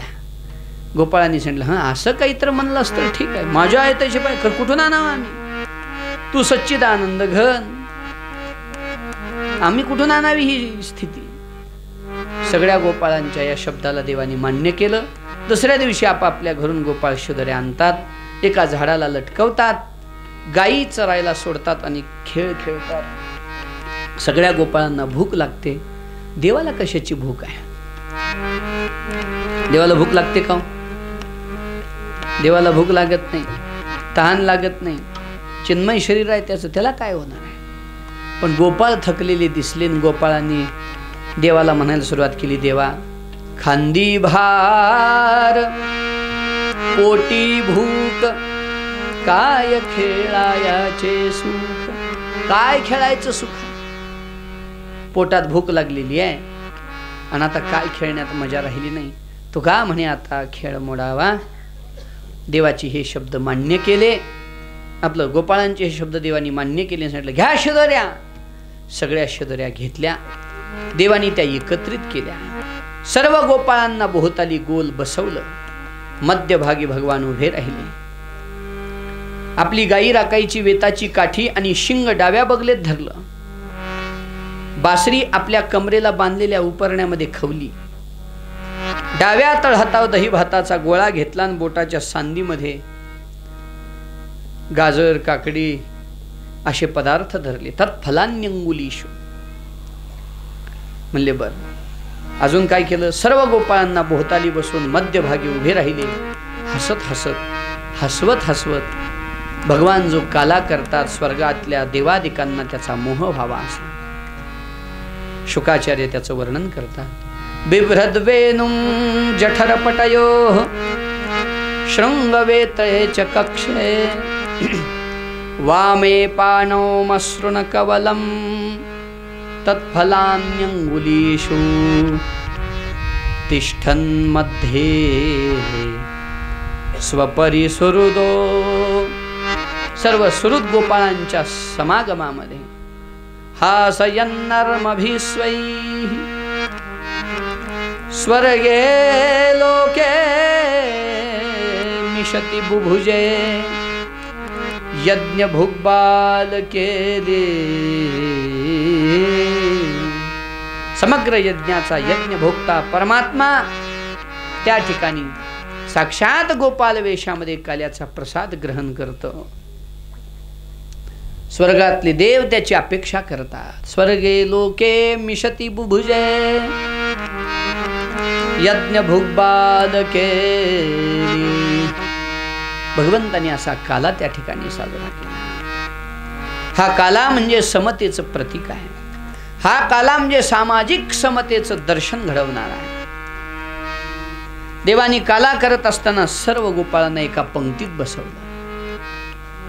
ही खूप विचार करायला लावणारी गोष्ट आहे। देवानी सामाजिक समतेची क्रांती 5000 वर्षापूर्वी आणली। माणसं म्हणतात धर्मानी माणसात मतभेद निर्माण केले, भेदभाव निर्माण केला। नाही, एक धर्म हे स्थान असं आहे जिथं तुम्ही आम्ही सगळे जात पात पंथ पद सगळं विसरून एका ठिकाणी बसतो। खरंय की नाही? हे एकमेव स्थान आहे। इथं एवढे जमलं, कोणाला कोणाच्या जातीशी घेणं देणं, कोणाला कोणाच्या कामाशी संपत्तीशी पदाशी प्रतिष्ठेशी काही घेणं देणं आहे। म्हणून परमार्थ तर समतेला समतेची क्रांती आणणारा परमार्थ आहे। एखाद्या कर्मठ कर्माचरण करणाऱ्या महापुरुषाला जो मोक्ष आहे कर्माचरण करून, तोच मोक्ष क्षत्रियाला आपल्या क्षत्रिय धर्माचं पालन करून आहे। तोच मोक्ष वैश्याला आपलं जे विहित कर्म आहे ते करून आहे। तोच मोक्ष शूद्राला आपली सेवा करून आहे। फळात भेद नाही संप्रदाय का आहे? कृतीत भेद असणं तर स्वाभाविक आहे। एखाद्या ऑफिसमध्ये चपराशी असेल तर त्यांना तीच सेवा करावी लागेल। डेप्युटी कलेक्टर असेल तर त्यांना त्याचंच काम करावं लागेल। कलेक्टर असेल तर त्यांना त्याचंच काम करावं लागेल। कर्मात तर भेद कुठेही येणारच की हो। शिक्षकानं डॉक्टरचं काम करतो म्हणलं तर चालणार नाही, डॉक्टरनं शिक्षकाचं काम करतो म्हणलं तर चालणार नाही, कलेक्टरनं डॉक्टरचं काम करतो म्हणलं तर चालणार नाही। कर्मात भेद येणं स्वाभाविक आहे। भेद फळात नसला पाहिजे आणि परिणामात वैदिक परंपरेमध्ये कुठंच भेद नाही। का आहे? याचा अभ्यास झाला पाहिजे। ब्राह्मणाला ब्रह्मकर्माचं जे फळ आहे, क्षत्रियाला क्षत्रिय धर्माचं पालन करून स्वभावजक कर्म स्वभावजक जे देवानी 17व्या अध्यायामध्ये सांगितलं, 17व्या ना का 18व्या 18व्या अध्यायामध्ये सांगितलेलं त्याचं आचरण करूनही तेच फळ आहे। मी मगा सुरुवातीला बोललो नाही का, कीर्तन सांगणाऱ्यालाही तोच मोक्ष आणि कीर्तन ऐकणाऱ्यालाही। कीर्तनात बसलेल्या वारकऱ्याला जेवू घालण्याची व्यवस्था करण्याच्या निमित्तानं मागे स्वयंपाक करत असलेल्या लोकांना सुद्धा सेवेच्या दृष्टीनं फळ तेच आहे। समर्थाची ये पंक्ती भोजने तळिल्या वरिल्या एकची पक्वाने तैसा श्रवणे आरते पठने मोक्षूची लाभे।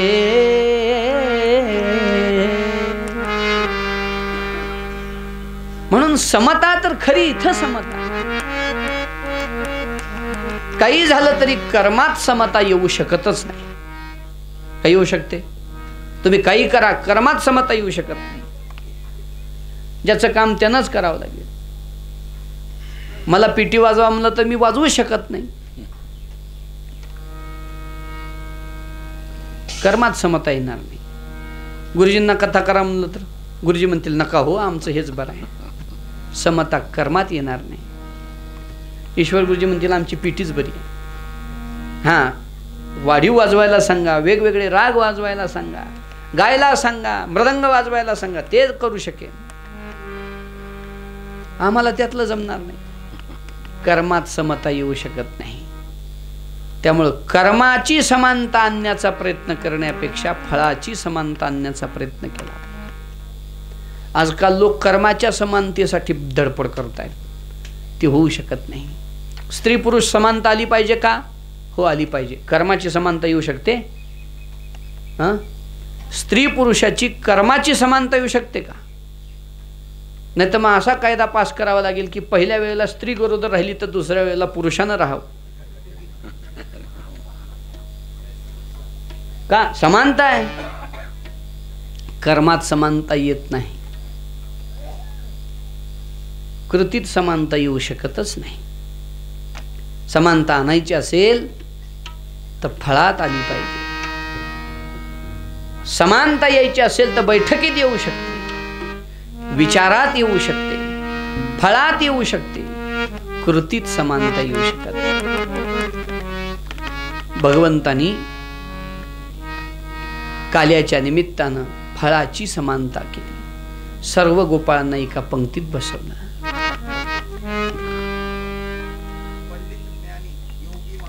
हां, पंडित ज्ञानी योगी महानुभाव एकची सिद्ध साधकार. ही फळातली समानता येऊ शकते. आणि ते भगवंतानी काल्याच्या निमित्तानं तो प्रसाद सर्व गोकुळवासियांना गोपाळांना दिला. ब्रह्मदेवाला त्या प्रसादाचा मोह झाला.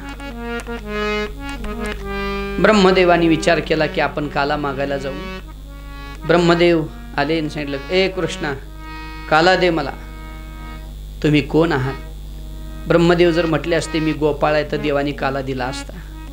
ब्रह्मदेवाने म्हटलं मी ब्रह्मदेव आहे. देव म्हणले नाही, आम्ही देऊ शकत नाही काला. म्हणले का? कुठल्या तरी पदाचा वगैरे अहंकार घेऊन इथे येत असाल तर काला नाही. वाकुलिया ब्रह्मादिका उत्तम लोका दाखवू. पण तोच काला, काला वाटू एकमेका वाटू, पण ब्रह्मादिका वाकुल्या दाखवू का? अहंकार चालत नाही. ब्रह्मदेव म्हणले मला काला देत नाही. असा राग आला. गायी चरायला ज्या सोडल्या होत्या त्या सगळ्याच गायब केल्या ब्रह्मदेवाने. देवाच्या लक्षात आलं की ब्रह्मदेवाची काहीतरी चाल आहे. गायी शोधण्याच्या निमित्तानं देव गेले. इकडं गोपाळांनाही गायब केलं. देवाच्या लक्षात आलं की ब्रह्मदेवाची ही करणी आहे. म्हणून भगवंतानी आपल्याच शरीरातून जशा गायीन जसे गोपाळ होते ते प्रगट केले. तुकोबरांनी जय देवा कृष्णनाथा त्या आरतीमध्ये एक चरण दिलेला आहे बघा.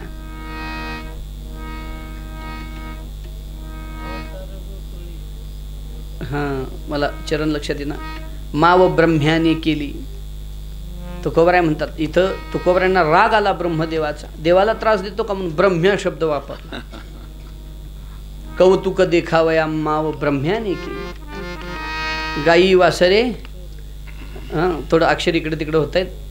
गायी वासरे सर्व चोरुनी आणली ब्रह्मदेवाने. किंवा निळवराय म्हणतात ना, आणि एक येणे नवलाऊ केला, काला वाटिता विधाता ठकविला, भाग नेदिता तो वत्स गोवळ घेऊन गेला, मग तैसाची आपण येथे होऊन या ठेलाऊ. भगवंतांनी स्वतःच्या शरीरातून गायी गोपाळांची निर्मिती केली. ब्रह्मदेव 1 वर्षापर्यंत गायी गोपाळांना एका गुहेत मूर्छित अवस्थेत नेऊन ठेवतात. ब्रह्मदेवाच्या दृष्टीने तो जास्त काळ नव्हता, पण मृत्यू लोकाच्या दृष्टीने तो जास्त काळ झाला. येऊन ब्रह्मदेव पाहतात तर तशाला तशा गायी गोपाळ वृंदावनात लीला करतायत. तिकडं जाऊन पाहिलं तर गुहेतही जशाच तसे गायी गोपाळ. ब्रह्मदेवाच्या लक्षात आलं की हा कोणी सामान्य नाही. येऊन पाय धरले, गाई गोपाळ वापस केले. भगवंतांनी निर्माण केलेले गाई गोपाळ पुन्हा आपल्या स्वरूपात घेतले आणि ब्रह्मदेवानी 1 अध्यायामध्ये देवाची स्तुती केली. भगवंत तेवढे प्रसन्न झाले नाहीत. का? ब्रह्मदेवाला म्हणतात, ब्रह्मदेवा, या गाई गोपाळांच्या प्रेमसुखासाठी मी अवतार घेतलाय, तुम्ही वियोग घडवला मला त्यांचा. पण ब्रह्मदेवाचा अभिमान त्या ठिकाणी संपून गेला.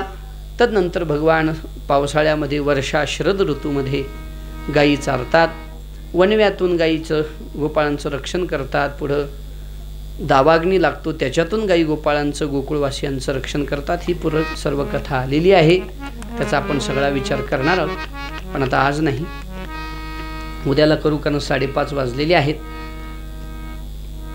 आपली तशी 2 ते 5 म्हणजे 3 ते 5 कथा करायचं असं निश्चित झालेलं आहे. पण जरा पुढं सरकू द्या. आता काय, उद्या आपल्या कथेच्या सांगतेचा दिवस आहे. खूप कथा बाकी आहे, पण आपण दरवर्षी थोडा थोडा विचार करत आलेला असल्यामुळं जिथं रमले तिथं रमले असं झालं. उद्या भगवान श्रीकृष्णाच्या राहिलेल्या काही लीला वृंदावनातल्या, त्यानंतर भगवान मथुरेला कंसवधाची कथा, त्यानंतर देवाचा विवाह, अन्य वेगवेगळ्या प्रकारच्या कथा पाहून शुकाचार्यांनी परीक्षिताला दिलेला शेवटच्या तत्त्वज्ञानाचा उपदेश आणि परीक्षिती मोक्ष, कारण उद्याच परीक्षिती मोक्षाचा दिवसही आहे. तर या दृष्टीनं आपण सर्वजण उद्या कथा पूर्ण करणार आहोत. सर्व भाविकांनी उद्या कथेला पुनश्च भगवत गुणानुवाद करण्याच्या निमित्ताने एकत्रित येऊ. आजची कथा या ठिकाणी पूर्ण होतीये. आज कथेमध्ये सर्वच महापुरुषांची उपस्थिती आहे. सर्वांच्याच चरणी अत्यंत मनोभावे साष्टांग दंडवत प्रणाम करतो. या ठिकाणी देवा आलेले आहेत, त्यांच्याही चरणी साष्टांग प्रणाम करतो. सर्व महाराज मंडळी, सर्व गुरुजन मंडळी, सर्वांच्याच चरणी मस्तक ठेवून या ठिकाणी वाणीला थांबवतो. उद्या पुनश्च भगवत गुणानुवाद करण्यासाठी एकत्रित येऊ. सर्वांनी प्रेमाने भजन करायचं. श्री ज्ञानदेव श्री तुकाराम, श्री ज्ञानदेव श्री तुकाराम, श्री ज्ञानदेव श्री तुकाराम, श्री ज्ञानदेव श्री तुकाराम, श्री ज्ञानदेव श्री तुकाराम, श्री ज्ञानदेव श्री तुकाराम,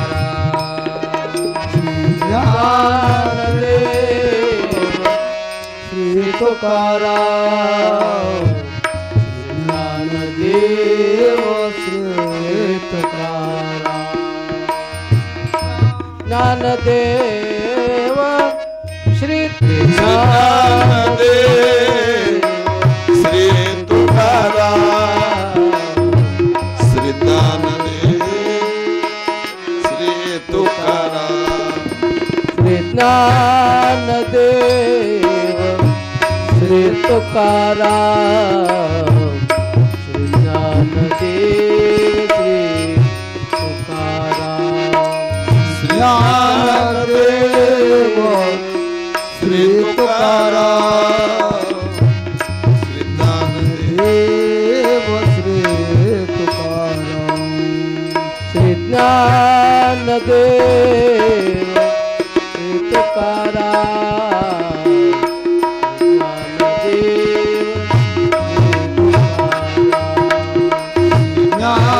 ज्ञानदेव श्री तुकाराम,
श्री तुकाराम श्री ज्ञानदेव श्री तुकाराम श्री ज्ञानदेव श्री तुकाराम श्री ज्ञानदेव श्री तुकाराम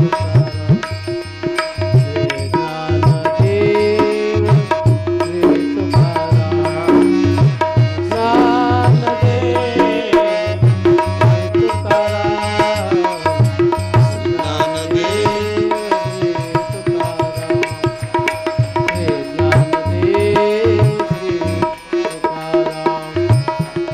ज्ञानदेव श्री तुकाराम ज्ञानो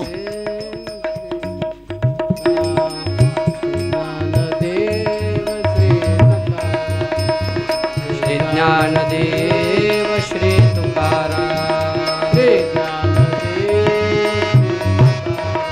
हरी श्री ज्ञान श्री ज्ञानदेव श्री तुकाराम ज्ञानदेव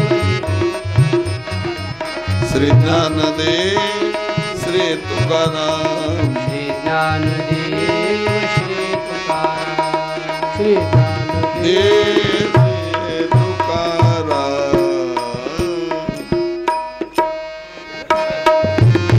जय हो जय श्री भागवता आरती करू तुझ भगवंता श्री शुक मुनीने परम भक्तीने नाना परीने गायिले हरि चरिता आरती करू तुझ भगवंता वेद व्यासे मधुर पळा स्वादुर सिद्धि ज्वाला आत्मा राम मुनी सकळ सेवोनी ताले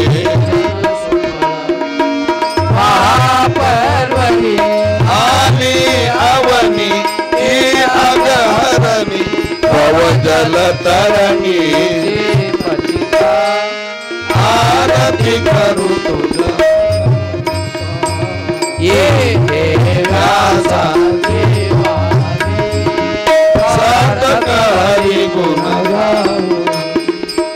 शास्त्र पुराणे मुकुट मणि परम प्रेम मत जननी राध सेविता भाविक भक्त उदार दाता मोक्ष तत्वता दे आदा आरती करू कमते जनु मानस तीर्थ द्वादश सोपाने युक्त निर्मल भक्ति जदेव विहरे हरि हंस चित शोक सुखमणि संतति जकुले देव निरमणि पान हर पले रस प्रीता आरती करू तुझ अपार महिमा पदवे ना कोणाचा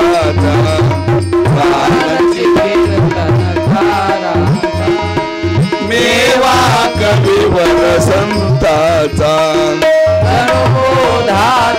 स्वयं प्रभेचा द्वादश कळीचा रवी अंतरिता महारता आरती करू तुझ भगवंता ग्रंथ नवे श्री कृष्ण गीते वेदे मन पूर्ण अनन्य होता या चरण भजित तळे जन्म त्रिताप जाती चिरहे शांती नातही वदती कृष्ण पदे ठेवो माता आरती करू जय हो जय श्री भागवत आरती करू आरती ज्ञान राजा महाकैवल्य रंगा माझा आरती ज्ञानराजा डोंबरे ज्ञान जगी धन कोणी अवतार पण रंगा आरती ज्ञान राजा महादेव शिवती साधू संता प्रगट होई भोले विश्वा ब्रह्माची केले रामानंद मा कैवल तेजा शिवती साधू संता लोकांनी वंदे चरण पाय रूप तुझे प्रेम्या